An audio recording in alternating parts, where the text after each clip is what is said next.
We good, you said? He's recording, he's singing, dancing, I mean, like, not relevant. Not relevant, not mate. relevant. Be serious for this one. Be serious for this one. All right. Hello, it's Stafan Pape here from HeyUGuys.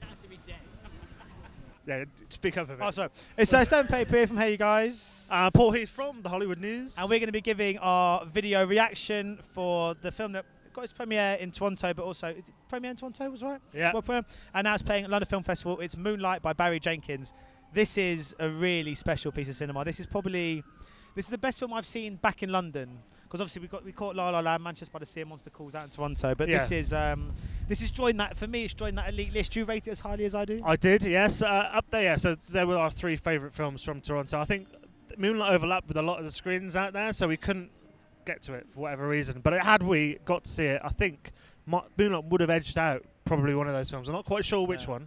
But no, really, really special film. A film of three distinct parts, very distinct parts, where you see a child named, I think it's Chiron. It's Chiron. His nickname is Little when he's Little in the first young. part, yeah, and then it's Chiron in the middle Chiron, part, and then Black in the third part. That's it. So so the idea behind this movie. Yeah, sorry. This guy. I saw it a little while ago, mate. You did see it a little while ago. It's difficult, yeah. So no, the idea behind this movie is when he is, I'm guessing sort of 8 or 9 years old, he's being bullied at school and being picked on, and kids call him names related. I mean, he's like 8 years old, but they have horrible names. And this is the 1980s as well, so things are very different. And then we meet up with him again when he's a teenager, and he is gay, and he sort of has a sort of an encounter with a school friend, who then they have a sort of slight altercation at school, and then we meet him again later on when he is, I'd say, sort of late 20s sort of time, and he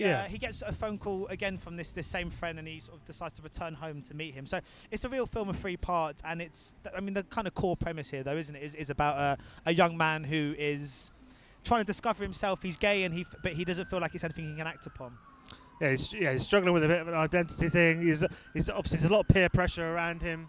There's his mother, who's played by Naomie Harris, who has an issue with addiction, and in one sense she's really, really horrible to her child, particularly in the first part. But at the time she's really loving and really affectionate, and he struggles with that. So he gets led astray, and he finds father and mother figures in other people. Yeah, Mahershala Ali and Janelle Monáe play the sort of couple that take him in. Yeah. Which is I mean, what was your favourite section of the film? I think for me the middle section was where it all sort of really came together. I thought the kind of body language from the actor, and I mean, to be honest with you, all 3 actors, despite their ages, but particularly for the young kid, they share one thing. They have these eyes where they all just kind of, they never make eye contact with anyone. They've always kind of, when they look through people, they're always kind of looking at the ground. And I think the whole film is peppered with loads of little kind of instances where each story is kind of tied together, like the fact he's always eating. He's always being fed. In every single chapter you see him being fed at some instance. And the music in the film as well. They play this kind of Brazilian song by Caetano Veloso when he's driving, and it's just a film that keeps throwing in surprises. And there's a couple of moments in this, I think, where, particularly when he's teaching him how to swim, I kind of sat there and I just thought, I'm watching something truly special. It's a remarkable piece of cinema. I like the last bit, actually, to answer your question, which you asked me about 5 sentences ago. I don't know why I carried on. And I think it's Trevante Rhodes is the last guy. And Andre Holland plays Kevin. I think that last bit for me in the diner at the end is just, it sews everything up really perfectly. I think go back to what you said, the mannerisms of the 3 actors are very similar.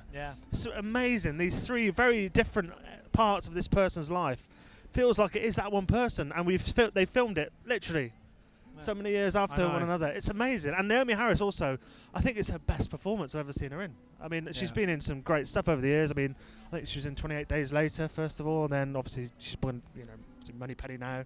But this is just something else. Every performance across the board, I think, is just so impressive. I mean, you can tell, but when you see that, and a film that is this tight and so meticulously crafted, it's down to the director, isn't it? I mean, it's a remarkable job. I think he wrote it as well, is that right? Yeah, I know. Yeah, and it's you just become so emotionally involved with the lead character, Chiron, that you just care so much about him as the film progresses, and that investment you have in the character is really what sets this film apart. Are your rides here?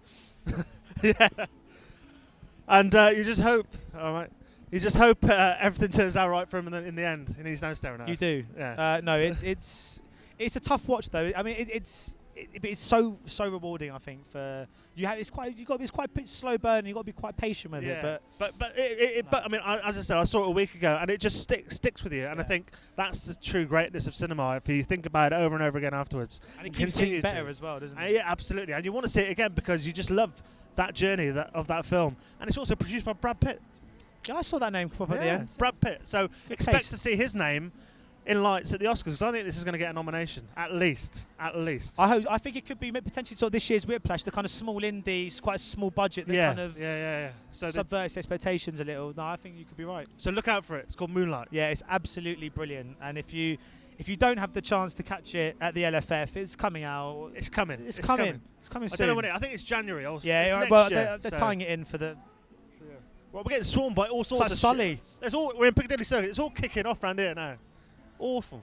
Anyway, let's go. You wrap it up. All right. Thank you for watching. We'll be back doing more of these classic every day Heath and Pape videos. Junket for Moonlight. Yeah, we're meeting everyone tomorrow, actually. So is the Hollywood tell News. Them in real life. So is the Hollywood News. So look out for that on the Hollywood News. You didn't tell anyone down, no? I didn't. No, not on this one. No. Because I love the film so much. It's so good. Anyway, look out for it. Cheers. See ya. Such a good movie. Ladies and gentlemen, you're watching Hey You Guys! Hey You Guys, huh? Hey You Guys. Is that from the Goonies? It is indeed, yes. Nice. Hey You Guys!